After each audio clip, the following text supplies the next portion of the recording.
Mheshimiwa Spika, na mimi awali ya yote nichukue fursa hii kumshukuru Allah kwa kunijalia uhai na uzima wa kuweza kusimama leo kuichangia wizara hii muhimu, Wizara ya Ujenzi na Uchukuzi, kwa maendeleo na ustawi wa wananchi wetu.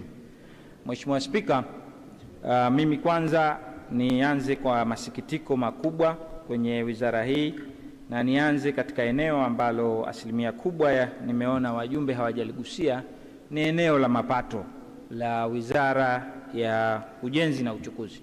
Mheshimiwa Spika, ukiangalia takriban kwa asilimia kubwa ni kwamba mapato ambayo waliwekewa wizara hii ni kwamba wameshindwa kutekeleza mpaka kufikia Machi 2026, na hii inaainisha katika maeneo takriban mafungu 6, na mimi nianze kwa kuzuia mafungu haya kuwasaidia wizara hii, kwa sababu naamini kabisa kama tuna lengo la kuisaidia wizara hii haitoweza kuenda kutekeleza haya yaliyopangwa pia kwa mwaka huu wa fedha. Mheshimiwa Spika, ukiliangalia fungu la mapato namba 6 la bodi ya wasanifu limepangiwa mwaka huu wa fedha kukusanya bilioni 1.3 kutoka milioni 833, ambayo wao mpaka kufikia mwezi Machi wamekusanya milioni 757, asilimia 90.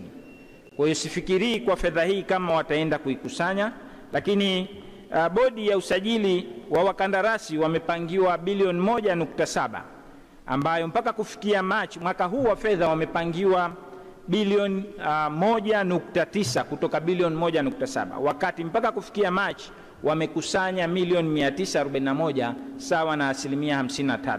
Sifikirii kwa mwaka huu wa fedha unaokwenda kama wanaenda kukusanya mapato haya. Lakini ukija wakala wa karakana na magari, mwaka huu wa fedha wamepangiwa kukusanya milioni 620, wakati mwaka wa fedha unaoishia walipangiwa kukusanya milioni 400 na wameshindwa kukusanya, wamekusanya milioni 8.63, sawa na asilimia 2.61. Sifikirii kwa mwaka huu wa fedha kama wataenda kukusanya milioni 620 kutoka milioni 400 ambao wameshindwa hata kufika asilimia 20. Mheshimiwa Spika, nimalizie na kifungu kidogo chengine cha 04 ambacho ni wakala wa majengo, ambao wao mwaka huu wa fedha wamepangiwa kukusanya bilioni 1, angalau haijambo imepungua kutoka bilioni 1.8, ambayo pia sifikiri kama wana uwezo wa kuweza kuenda kukusanya, kwa sababu mpaka unamaliza mwaka huu wa fedha mpaka mwezi Machi wamekusanya milioni 269, sawa na asilimia 14.9. Kwa hiyo kwanza nitaanza kwa kuyazuia mafungu haya ili tuwasaidie wizara, na hapa ndiyo yanapokuja malalamiko kwamba wizara hii baadaye inajielekeza katika kuwanyonya wananchi na kutoa maanake kuweka tozo nyingi na baadaye kuwakamata wananchi na vyombo na kupelekea usumbufu mkubwa kwa sababu ya mapato ambayo wamewekewa kukusanya, ambayo kiujumla hawawezi kuyafikia. Kwa hiyo wanalazimisha waweze kuyafikia na mwisho wa siku wanashindwa kuyafikia mapato haya. Mheshimiwa Mwenyekiti, Mheshimiwa Spika, atakapokuja Mheshimiwa Waziri anipe hoja zitakazokuwa na logic ya kuonyesha ni namna gani anaweza kuyafikia mapato haya ambayo yatapelekea kufikia bilioni 5.2 za makusanyo yote. Mheshimiwa Spika, nianze mchango wangu sasa kwenye programu ya miundombinu na huduma za uchukuzi, na nianze kwa kulizuia fungu hili mpaka pale waziri atakapokuja kunipa maelezo ya kutosha, kwa sababu hizi ambazo nitazitoa. Ya kwanza, naanza na bandari ya Wete. Mwenzangu Mheshimiwa Saidi Ali Mbaruk aliposimama alizungumza kuhusiana na bandari ya Wete.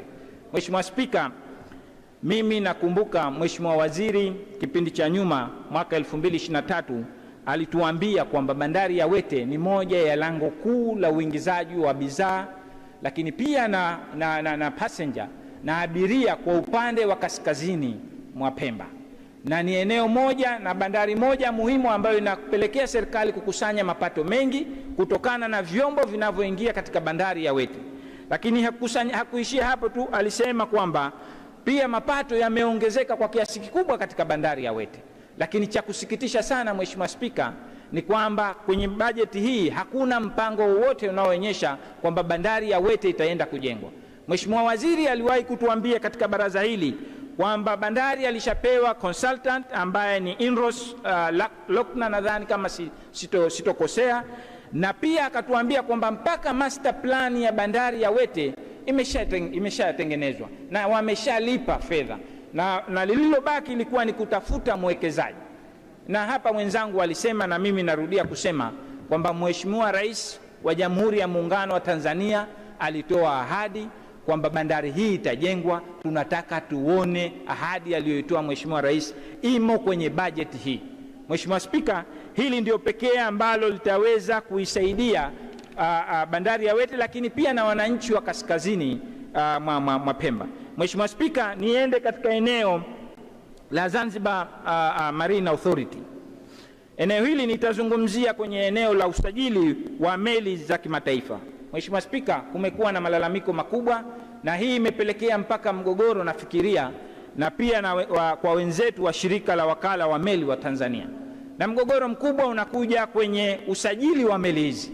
Mheshimiwa Spika, tumepata nadhani matatizo mengi juu ya usajili wa meli hizi, hususan kwa mfumo huu ambao tunautumia, mfumo wa open registry wa kusajili meli ambazo hazitoki katika eneo letu, na baadaye imepelekea meli hizi kukamatwa na madawa ya kulevya, lakini meli hizi zimekamatwa pia na silaha, na baadhi ya wakati meli hizi imepelekea mpaka kukamatwa kusafirisha wahamiaji na watu ambao hawastahiki kusafirishwa katika kuenda kwenye maeneo mengine.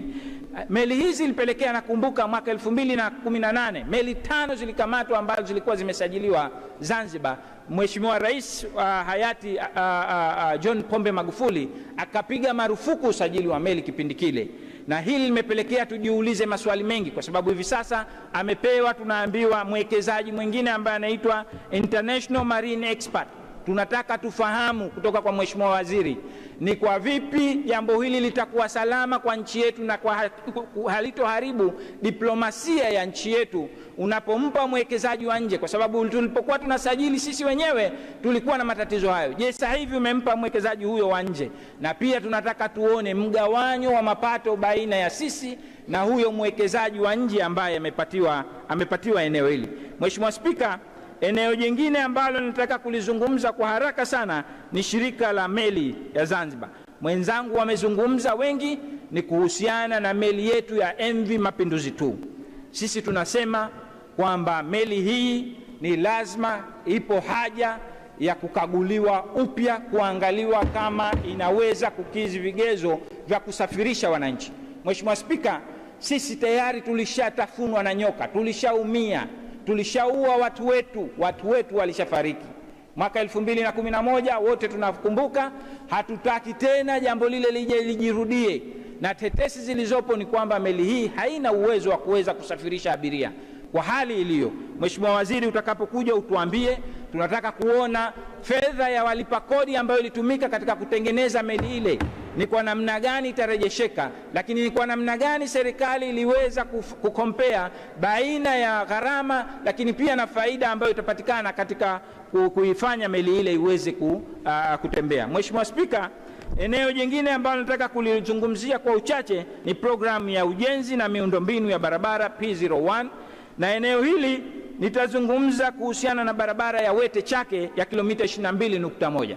Mheshimiwa Spika, tunashukuru barabara hii imemalizika, lakini kuna changamoto nyingi ambazo zimeachwa baada ya kumalizika kwa barabara hii.